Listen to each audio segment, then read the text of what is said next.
bien entendu, la Réserve fédérale est soumise à la pression atmosphérique qui règne à Washington. Mais écoutez, on a des Fed Funds qui sont entre 4,25 et 4,50 depuis le mois de décembre de l'année dernière. On a une consommation qui fatigue, mais qui consomme encore.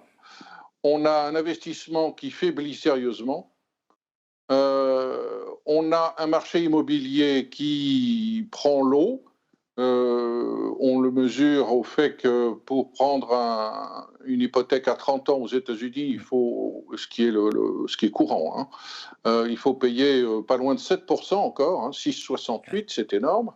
Et on a une inflation qui, nous dit-on, est tombée en dessous de 3%, même s'il est en train de repartir un petit peu à la hausse. Est-ce qu'on mérite vraiment des Fed Funds à ce niveau-là? Probablement pas.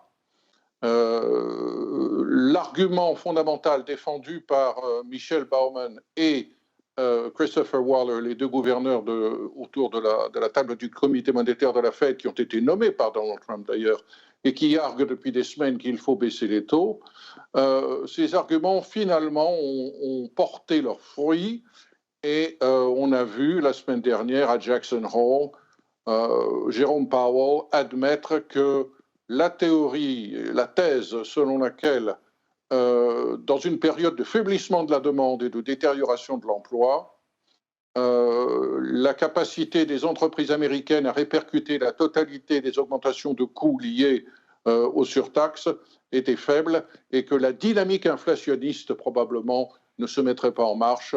La Fed se convertit à l'idée qu'on va avoir un sursaut des prix, mais qu'ensuite il n'y aura pas de déclenchement durable de l'inflation, ce qui nous promet, sauf grosse surprise au cours des prochains jours dans les chiffres du PCE et du CPI, ce qui nous promet une petite baisse de taux le 17 septembre lors de la prochaine réunion du comité monétaire de la Fed.